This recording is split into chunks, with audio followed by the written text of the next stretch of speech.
مامۆستای بەڕێز لە وتاری هەینیدا ئاماژەیەک بە دەستەواژەی ڕۆحی کۆمەلگا کرا.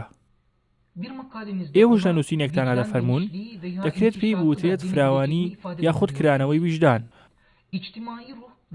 چۆن لە ڕۆحی کۆمەلگا تێبگەین بربەستەکانی بەردەمی چین تایبەتمەندیەکانی ئەو دەرکەوتەیە کامانن؟ وەک لای بەڕێزیشتان ئاشکرایە ئیجتیماع وشەیەکی عەرەبیە کەواتای کۆبوونەوە دەگەێنێ. بە تەواوی ئەو مانایە دەگەێنێ دیان نا ئەوەیان بابەتێکی ترە، چونکە ئەو وشەیە بە عەرەبی لە بنەڕەتدا مانای یەکبوون و پێکەوەی دەبەخشێ. هەروەک لە سەرەتای سونەنی ئەبوو داودیشدا لە باسی نوێژدا دەفەرموێ شامبەشانی یەک و هاوشانی یەک بە چەشنی بەردەکانی گومەزێک بەناو یەکدا چوون. اینجا ئەگەر لە ڕوانگەی ڕێزمانەوە لە وشەکە بکۆڵینەوە ئاماژە بە کەسانێک دەکا کە کۆبوونەوە و بوون بە کۆمەڵیان کردووە بە بەشێک لە سروشتی خۆیان.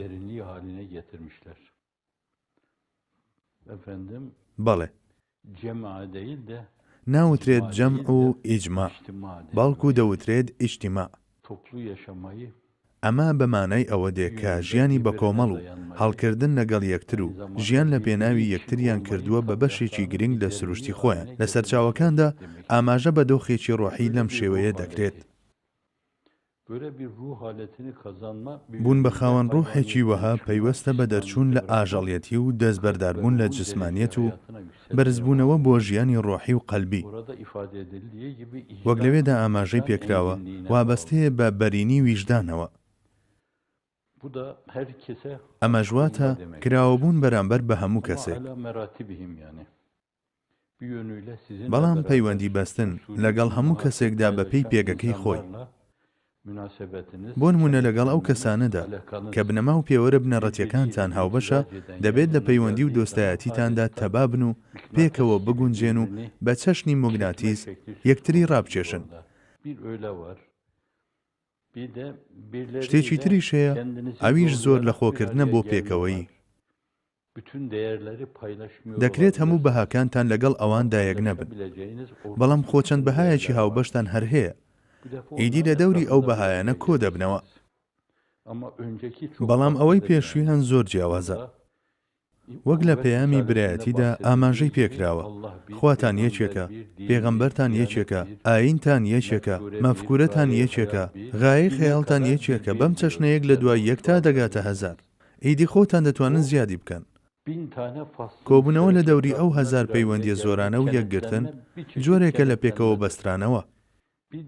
ئیدی شتێکی دیکەش دەڵێت پاشان لە یەک شار و لە یەک نیشتیماندا دەژین و لەوانەیە دوژمنیشتان هاوبەش بێت و چاویان بڕی بێتە وڵاتەکەتە.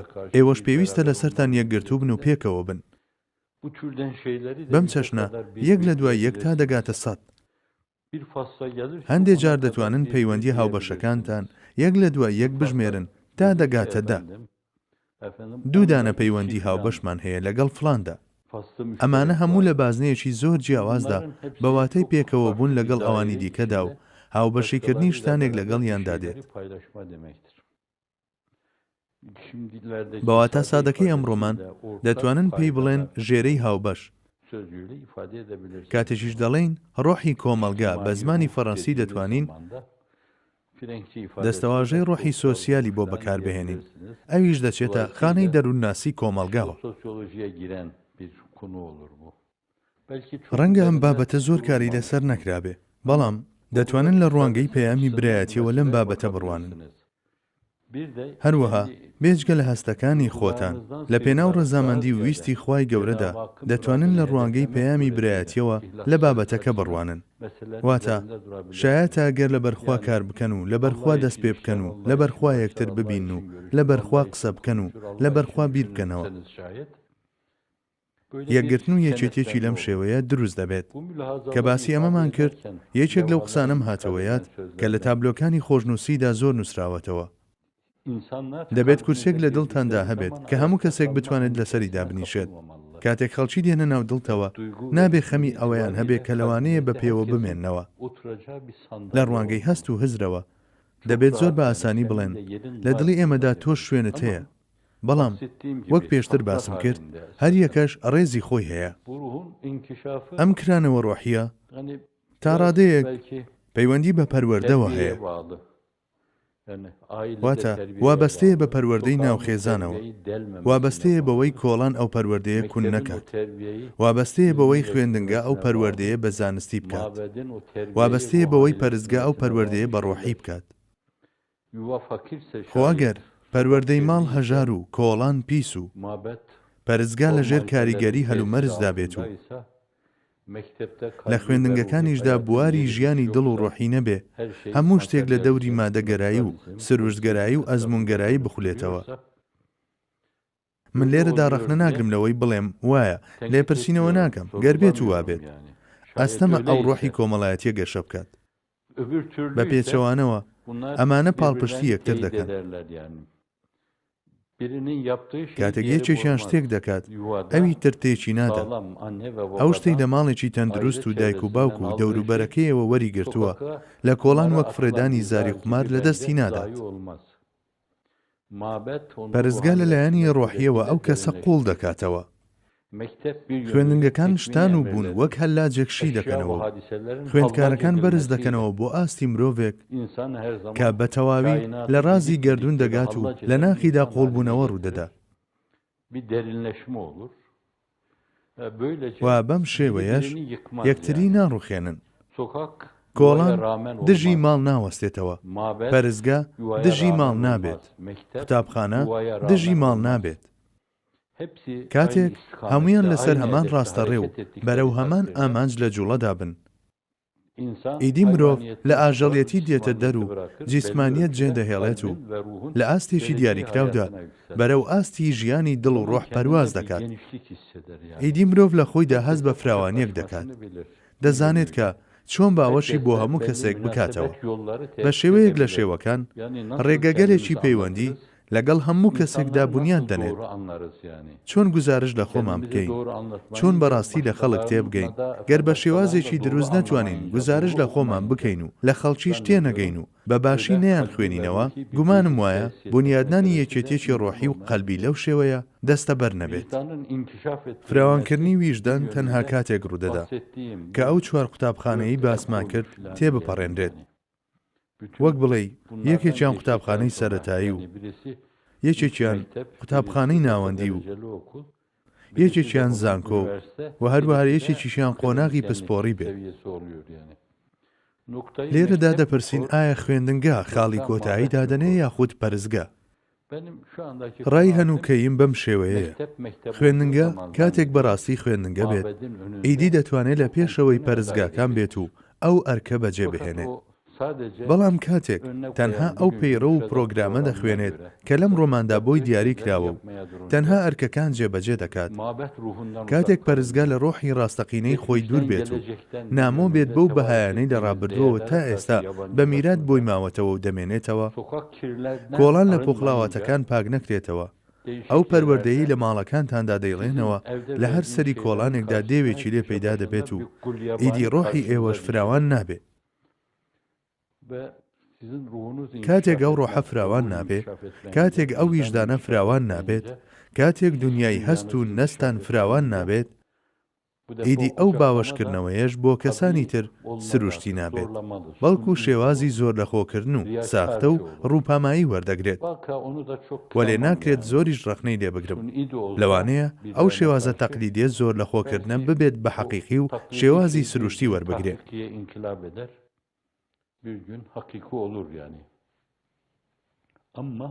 بەڵام بۆ ئەوەی بابەتەکە بە حەقیقەت دەست پێ بکات و بە حەقیقەت کۆتایی پێبێ، بە ناوی حەقیقەتەوە بێتە ئاوازیا خود وەک هەڵبەستێک بخرێتە بەرباس و هەر بە ناوی حەقیقەتیشەوە قافیەی کۆتایی بۆ دابنرێ و قافیەیەکیش بێت کە گزارش لە تەواوی کڕۆکی ئەو هەڵبەستە بکە، دەبێت تەواوی ئەم توخمانە دەست بدەنە دەستی یەک.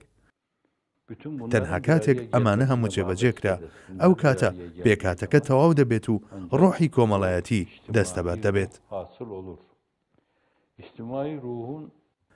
ئەو شتە دێو ئاسایانەی بەر بە ڕۆحی کۆمەڵگا دەگرن.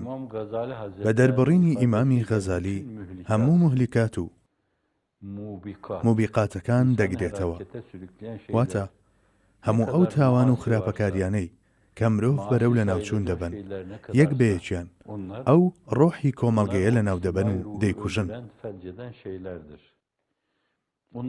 حەزرەتی غەزالی لە ئەحیا العلوم الدیندا یەک ڕیزیان دەکات کاتێک لەوانەکەدا گەیشتینە ئەو بابەتە خۆتان دەیبینن ئیگۆیزم، ئیگۆسەنتریزم، نارسیزم.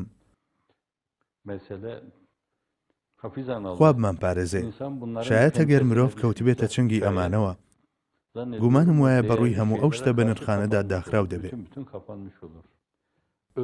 بۆ نمونە تووڕەیی یەکێکە لەو شتە لە ناوبەرانە، بۆ نمونە هەرزنەکردنی بەرامبەر یەکێکە لەو شتە لە ناوبەرانە، غەضەب یەکێکە لەو شتە لە ناوبەرانە. کەسێک داوای ئامۆژگاری لە سەروەرمان درودی خوای لێ بێ کرد، سەروەرمان 3 جار پێی فەرموو لا تغضب لا تغضب لا تغضب buyuruyor. تووڕەمە بە، تووڕەمە بە، تووڕەمە بە. ئەمیش یەکێکە لە مهلیکات و موبیقات. لە بەرامبەر ئەمانەشەوە منجیات هەیە، وەک باوەڕێکی تەندروست، ئیمانی کامڵ، ئیسلامی کامڵ، کامڵترین ئیسلام. مادام خوای گەورە فەرمیەتی واتا بۆم کامڵ کردن، کەم و کورتی نییە، نوقسانی نییە. من لە ڕوانگەی تیۆریەوە بابەتەکەم بە کامڵترین شێوە پێدان. ئیدی ژیان بە کامڵترین شێوە دەکەوێتە سەرخۆتە. اليوم أكملت لكم دينكم وأتممت عليكم نعمتي. بەمەش ناز و نیعمەتی خۆم بۆ تەواو کردن. ورضيت لكم الإسلام دينا. سەبارەت بە ئاینیش ڕازیم بەوەی ئیسلام ببێتە ئاینتان، گەر لە ژیانتاندا جێبەجێ بکەن. گەر ئیمان وەک ئەوە جێبەجێ بکرێت کە ئەو فەرموویەتی، گەر ئیسلام وەک ئەوە جێبەجێ بکرێت کە ئەو فەرموویەتی، گەر جێبەجێکردنی ئەمانە بەو شێوەیە بێت وەک بڵێیت خوا بتبینێت یاخود خوای گەورە ببینیت، واتە ئیحسان وەک ئەوە جێبەجێ بکرێت کە ئەو فەرموویەتی لە کاتی بەجێگەیاندنی ئەمانەشدا گەر هاوشانی تێگەیشتن لە وردەکاریە بێت کە لە ملکەچی بۆ فەرماندا هەیە، ئیخلاس بەرجەستە ببێت و بەم ئیخلاسەوە وەک نیشانەگرتنی وشیارانەی ڕاوچیەکان نیشانە لە ڕەزامەندی خوا بگیرێت. گەر لەگەڵ ڕەزامەندی خواییدا هەردەم عیشق و ئیشتیاقی گەیشتن بەخوا ئامانجمان بێت، گەر بە تاسەمەندی کەی بە تۆ دەگەمەوە ژیان بەسەر ببرێت، ئیدی ئەو کات مرۆڤ بە پاچی و سازگاری دەژی. و پێم وایە گەر بەم شێوەیە بژی هەموو کەسێک دەتوانێت لە پەیوەندیدا بێ لەگەڵ ئەو. بە پێچەوانەشەوە خەڵکی بە گومانەوە تەماشای ئەو شتە پیس و ئاومەنگانە دەکەن و بە گومانەوە لەو شتە دەڕوانن کە پاکن بەڵام گوماناوین.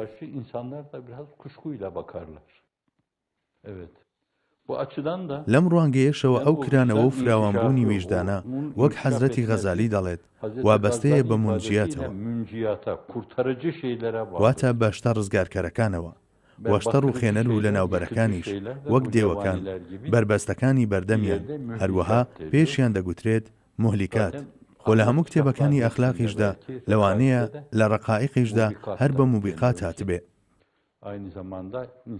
کە لە هەمان کاتدا بەواتەی ئەو شتانەش دێن کە مرۆڤ لە ناو دەبەن و دەیهێننە سەرچۆک و ئەیفلیجی دەکەن و نوقمی دەکەن و وای لێ دەکەن نەتوانێ بجوڵێت. بەڕای من ئەرچی ئەو کەسەی کە بەڕێوەبەر و کاربەدەستی کۆمەڵگەیە ئەوەیە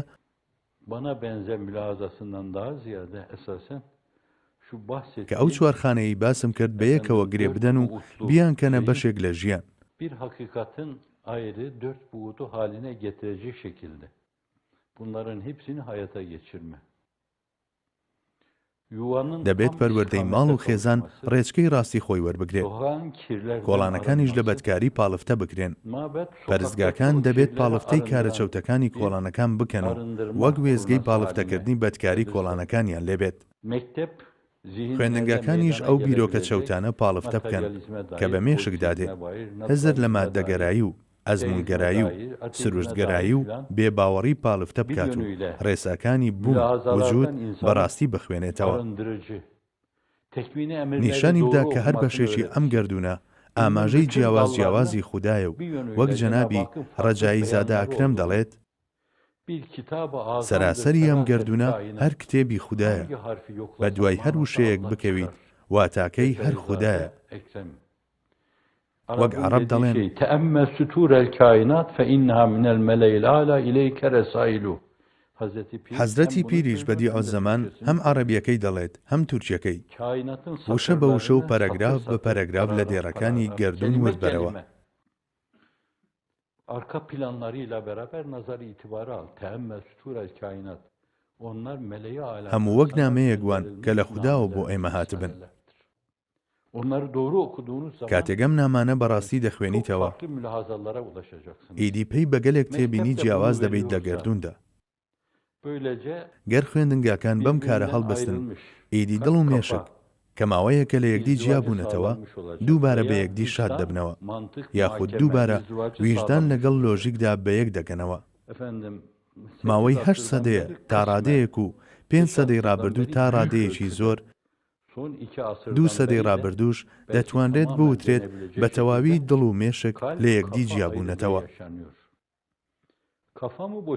نازانم دڵ سەرەتا مێشکی تەلاقدا یاخود مێشک دڵی تەلاقدا. لەم بارەیەوە لە زۆر دەرگادرا. چەندین جار هەوڵدرا لە شتی ترمارە بکرێن. ئیدی قیتمیر لەم بابەتەدا تۆزێک بەتەوسەوە دەڵێت ئەی دڵ و مێشک وەرن لە دوای ئەو هەموو جیابوونە بۆ خاتری خوا جارێکی تر لەگەڵ یەکتردا هاوسەرگیری بکەنەوە. ئێوە هەردووکتان دوو ڕووی یەک حەقیقەتن. حەزرەتی پیر لەم بارەیەوە چی دەڵێت؟ ڕۆشنکەرەوەی مێشک زانستی سەردەمە، ڕۆشنکەرەوەی دڵیش زانستی ئاینە. بە یەکگرتنی هەردووچیان توانستەکانی خوێندکار لە شەقەی باڵدەدات. بە یەکگرتنی هەردووچیان هیممەتی مرۆڤ وەک قومری باڵدەگرێت و بەرەو ژیانی ئەبەدی شاباڵی دەکرێتەوە و هێندە قوڵ دەبێتەوە کە دەتوانێت هەموو کەس لە باوەش بگرێت. باڵگرتنی خوێندکار وابەستەی ڕۆشنی مێشک و نوری دڵ و ویژدانیەتی. کاتێگەم دوانە یەک دەگرن ئیدی وەک دووڕووی یەک پێکاتە دەبنە دروستکەری پێکاتەیەکی تەواو و کامڵ.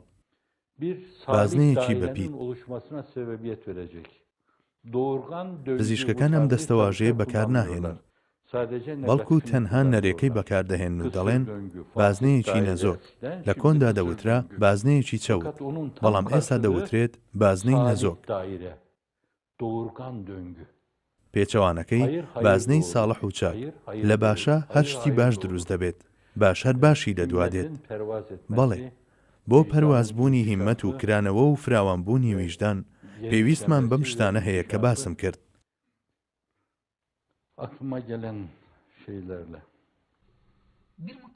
لە نووسینێکتاندا باز لەوە کراوە کە بەهۆی نەخۆشیگەلی وەک نەزانی و خۆبەزلزانین و لە خۆبایی بوون و حەسوودیەتەوە ویژدان گرژ و تەنگ دەبێت و دەبێت بە داڵانێکی خۆپەرستی.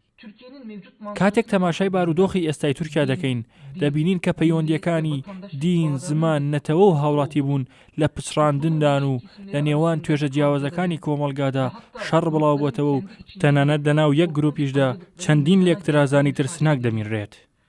کاتێک لەم ڕوانگەوە لی دەڕوانین ئایا دووبارە زیندووبوونەوەی ڕۆحی کۆمەڵگا لە وڵاتەکەماندا ممکینە بەلاتانەوە؟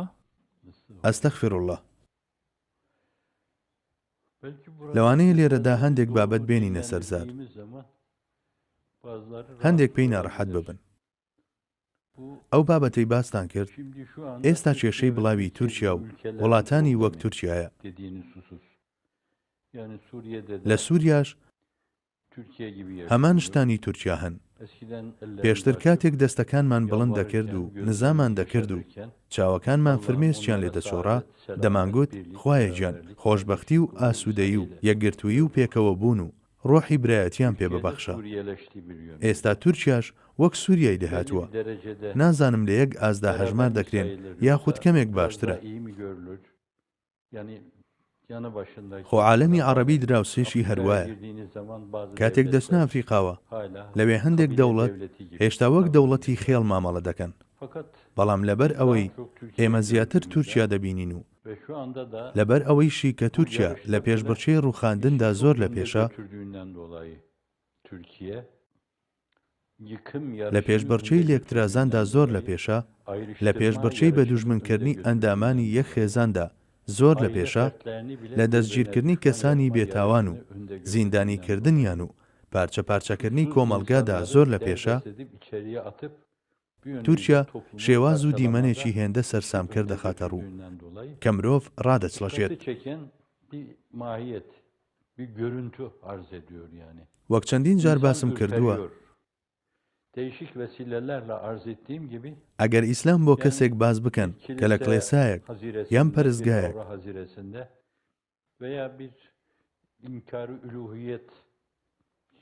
یاخود لە ژینگەیەکی نکۆڵیکەر لە بوونی خوادا گەورە بوو بێ کاتێک بە دووربین تەماشای تورکیا بکات دەڵێت وەڵڵاهی دڵم نایبات ئەوە هەڵبژێرم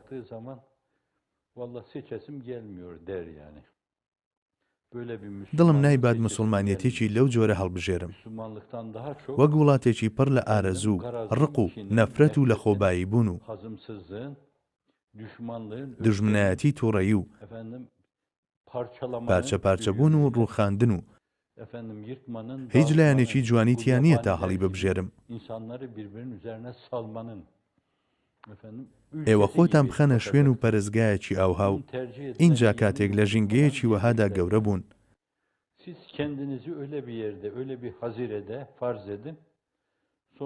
بە فەرزی مەحاڵ پێتان بوترێت موسڵمانێتی هەڵبژێرن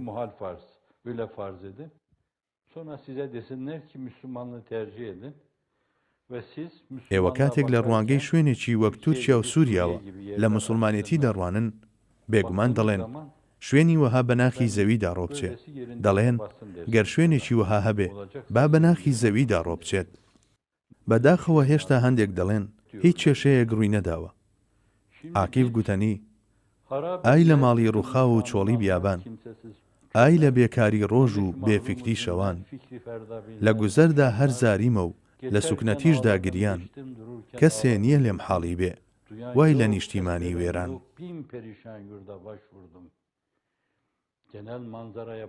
کاتێک تەماشای ئەم دیمەنەی ئێستا دەکەین ئەم ئاهووناڵەی عاقیب لە گوێیەکاندا دەزرنجێتەوە کاتێکیش لە بەرپرسان دەپرسیت کاتێک لەو بەرپرسە بەناو تێگەیشتوانە دەپرسی کاتێک لەو بەرپرسانە دەپرسیت کە وەها نیشان دەدەن عەقڵیان بە هەموو شتێک دەشێت دەڵێن هیچ نییە هیچ کێشەیەک بوونی نییە نۆ پرۆبلەم دەڵێن گەر لەسەر ڕووی زەمیندا یەک وڵات هەبێت کە دیموکراسی و حەق و یاسا و دادپەروەری تیادا بەرقەرار بێت ئەوە ئەو وڵاتە ئەنادۆڵە چەندین جار ئەمانەتان بیستووە زیادەڕۆیی ناکەم ئەمە دیمەنەکەیە خۆزیە ئەمەیان بزانیایە بەڵام ئەو جۆرە کەسانە بە ئەستەم لەمە تێدەگەن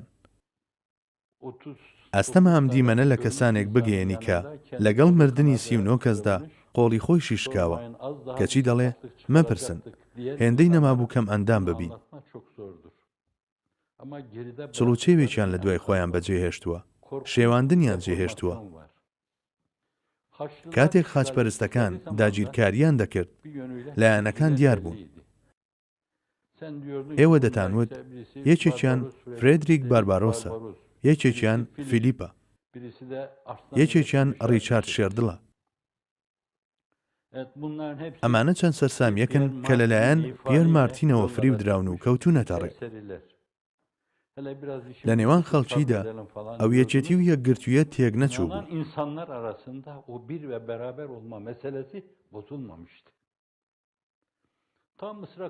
ئەوان تا میسر چوو بوون بەڵام لەوێ ڕوبەڕووی سەلاحەدین بوونەوە لەوانەیە پێش ئەویش ڕوبەڕووی نورەدینی فەرمانڕەوایی زەنگی بووبنەوە هەر ئەو بوو کە نیزامەدینی باوکی سەلاحەدین و شێرکۆی مامی و سەلاحەدینیشی پەروەردە کرده بوو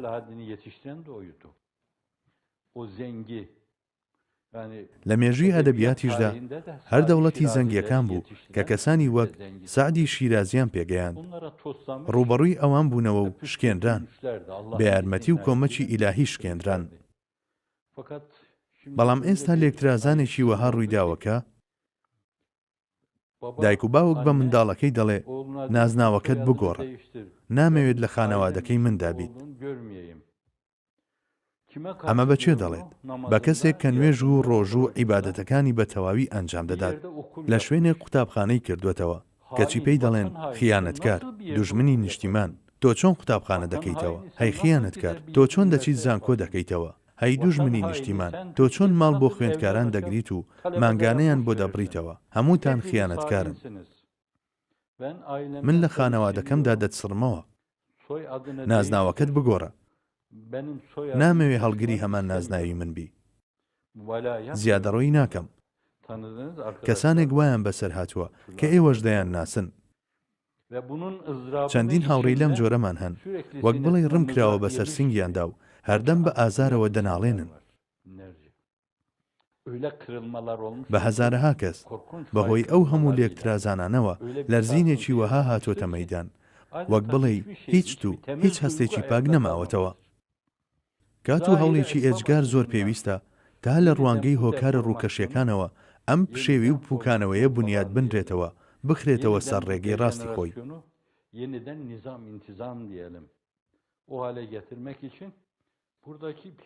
پسپۆرانی بواری دەروونناسی کۆمەڵ و مێژووناسی کۆمەڵیش لێرە هەر هەمان بۆچوونیان هەیە ماوەیەک لەمەو پێش برادەران وتیان گەرکەسانی ژیرمەندی لەم شێوەیە ببنە کار بەدەستی وڵاتەکەتان ئایا ئەگەری ئەوە هەیە لە ماوەی 25 ساڵدا مرۆڤەکان پێکەوە ئاشت بکەنەوە منی ژەم پرسیارم بەلاوە بەجێیە بەڵام خوای گەورە کۆمەکی تایبەتی خۆی هەیە کە نە چاو بینیویەتی و نەگوێ بیستویەتی و نە بە عەقلی هیچ کەسێکیشدا هاتووە توجها من لدن الله فضلا من لدن الله عناية من لدن الله رعاية من لدن الله كلاءة من لدن الله خوای گەورە بە کۆمەچی تایبەتی خۆی دەتوانێت لە یەک چاوتروکاندا دڵەکان وابەستەی یەکتر بکاتەوە وألف بين قلوبهم لو أنفقت ما في الأرض جميعا ما ألفت بين قلوبهم ولكن الله ألف بينهم گەرشاخ و داغ ئاڵتون بوونایە و هەموویت خەرج بکردایە هێشتا نەتدەتوانی ئەم دڵانە پێکەوە ببەستیتەوە و هۆگری یەکیان بکەیت ئەوە خوایە کە وابەستە و هۆگری یەکتری کردن کاتێک خواستی خۆی لەسەر بوو بە یارمەتی و کۆمەکی ئیلاهی و لە بەرخاتری شکۆمەندی و بەرزی سوبحانیەتی خۆی لە بەرخاتری ئولوهیەت و ڕوبوبیەت و ئەسما و صفاتی سوبحانی لە بەرخاتری ئیسمی عەزەم لە بەرخاتری پێغەمبەری شکۆمەند هەروەک بۆ ئەوانەی پێش ئێمەشی کردووە کۆمەکی خۆی دەنێرێت خوای گەورە ئەو ڕۆژانەمان پیشان بدات ئەندامانی کۆمەلگا سەر لە نوێ هۆگری یەکدی ببنەوە ڕێز لە یەکتری بگرنەوە باوەش بە یەکدا بکەنەوە هەموو کەسێک وای دەبێت بەویتر بڵێت ویژدانم هێندە فراوانە کە تۆ بە ئاسانی دەتوانیت خێوەتی خۆتی لێ هەڵبدەیت ئینشاءڵڵا لە دەستی ئەودایە چاوەڕوانی ئەوەین لە ڕەحمەتی فراوانی خوای گەورە ئینشاءڵڵا ڕۆژێک دێتە دی خوای گەورە ئەوەشمان بە نسیب دەکات لەلایەکەوە دەبێت بپاڕینەوە دەتوانن خواست و نیاز و داواکاری و قورمانەوەیەکی بان هۆکارتان هەبێت و بڵێن گیانمان هاتۆتە بینمان چی دەبێ خوایە گیان یەکێتیمان بەنسیب بکە دەتوانن بڵێن ئەم جۆرە پاڕانەوە و ئاه و ناڵە و نزایانە نیشانەی ڕووکردنە حەزرەتی موسەبیب الئەسبابی بان هۆکارەکانە لەلایەکی دیکەشەوە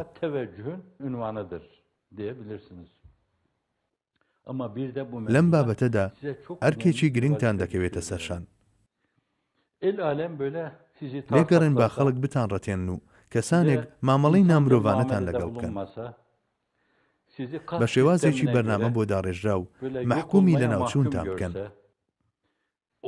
با ئێوە دەقات لە خوار خۆیانەوە ببینن ئێوە چاوپۆشی لەم شتانە بکەن و لە بەرامبەر هەموو سروشت وەحشیەکان لە بەرامبەر هەموو سروشت دڕندە و سروشت حەسوودەکان لە بەرامبەر کەسانێکدا کە سەرشێتی ڕووی تێکردوون و تووشی نەخۆشی دەرونی بوون لە بەرامبەر کەسانێک کە دنیا دەپەرستن لە بەرامبەر کەسانێک کە هەردەم خەیاڵیان لای کۆشک و تەلارە و بێجگە لەمە بیر لە هیچ شتێک ناکەنەوە لە بەرامبەر کەسانێک کە هەر خەیاڵیان لە لای کەشتەکانیانە و خۆیان لێبووە بە فیل وەک دەزانن فیل کاتێک شێت دەبێت خۆی دەکات بە شارە و هەر کەس بێتە بەردەمی پانی دەکاتەوە ئێوەش بێ ئەوەی خۆتان لێ ببێت بە فیل دەبێت پارێزگاری لە خوو کردداری مرۆڤانەتان بکەن ئێوە هەروەک یونس ئێمرێ دەڵێت ve gönülsüz بەرامبەر لێدەر yunus بێدەست و karesiyle بەرامبەر davranmak جوێندەر suretiyle بێزمان و bu لە yırtığı دڵتاندا ancak کینە böyle هەڵنەگر بن. yanmayabiliriz. Ve yine تەنها بەم akabtum شێوەیە دەتوانین faaqibu bimisli ئەم ma بارودۆخە دڕاوە uqibtum پینە bihi. بکەین. Efendim, خوددا bir دەفەرموێت şeye گەر cezaya زیانێکیان çarpıldığınız پێگەیاندن zaman misliyle ئەوە بەرپەرچێکی mukabele- هاوتە. mukabeleyi bilmisil. Ama بەڵام ئەوەی ئەوان bunların دەیکەن yaptıkları کارێکی şey زاڵمانەیە. zalimane şey. گەر ئێوەش Aynı هاوشێوەی şeyi ئەوان yaparsanız مامەڵە بکەن siz de zalim ئەوە olursunuz. ئێوەش دەبن بە زاڵم. وَلَا إِنْ صَبَرْتُمْ لَهُوَ خَيْرٌ لِلصَّابِرِينَ. Gerçek ئەمە insana ئاەتە daha ئاسۆیەکی yüksek bir باڵاتر insan ufuk نیشانی gösterir. مرۆڤی ڕاستەقینە دەدات. Dişinizi sıkar, گەردان بە خۆتاندا aktif بگرن و sabredersiniz. چالاکانە ئارام بگرن. Durağan ئارامگرتنی sabır değil, پچڕ نا. çağlayan sabır. ئارامگری تاوگە ئاسا. Efendim, ئارامگری بە شێوەی چۆڕاو sızıntı جێت. halinde هەر akan کاتێکیش sabır, بەردەمی کرایەوە önü kesildiği zaman ئارامگرتنێکی بەخۆر هاوشێوەی تاوگەکانی نیاگارا و ئەمازۆن. veya Amazon gibi. Yani niye diye başka yerlere Budur Buray. diyorsun? Nil gibi, هاوشێوەی نیل و Fırat فرات و gibi, دیجلە و دانوب Dicle gibi. Bir dönemde bizimdi. Tuna gibi. Evet. Hiçbir şey o دەبێت بە شێوازێک ئارام önünü بگرین alamayacak کە هەمیشە şekilde هەڵقوڵا و hep بەخوڕ و çağlayıp بەرپێنەگیرا و بێت. onu hedeflemek. دەبێت ئەوە بکەینە ئامانجمان و هەوڵی پینەکردنی ئەو دڕابیە بدەین. O harap olmuş دەبێت هەوڵی gönülleri بنیادنانەوەی tamir ئەو etmeye دڵە ڕووخاوانە بدەین Allah'ın inayetiyle. بە کۆمەک و هاوکاری ئیلاهی. Hala insanlıklardan شایەتە bir تۆسقاڵێک parça مرۆڤایەتیتان işlerinde تیاما varsa بێت. şayet, لام وایە گەر بە چاکە بەرپەرچی خراپەکانیان بدەینەوە iyilikle بە شێوەیەک لە mukabele شێوەکان نەفس و yönünde شەیتانیشیان onların دێنە şeytan سەرچۆک و ve nefislerini کۆڵ dile دەدەن getirecek, بە کۆمەک و هاوکاری pes ئیلاهی. ettirecek. Allah'ın وەک izniyle مامۆستا نەجیب فازلیش دەڵێت yol bu, ڕێهی ئەوە بوونهی yöntem ئەوە bu, ما باقی zaten گشت bu. پوچە Gerisi هەر هەستە arkamda سەرپێیای ya. سەکاریە لە مێژە نووسیتە هەر حەزرەت ڕوو دەکاتە ڕۆحی میلەت خوا بە بەهەشتی بەرین Millete شادی ruhuna بکات sesleniyorum. ئامین. Hazret makamı cennet olsun. Amin.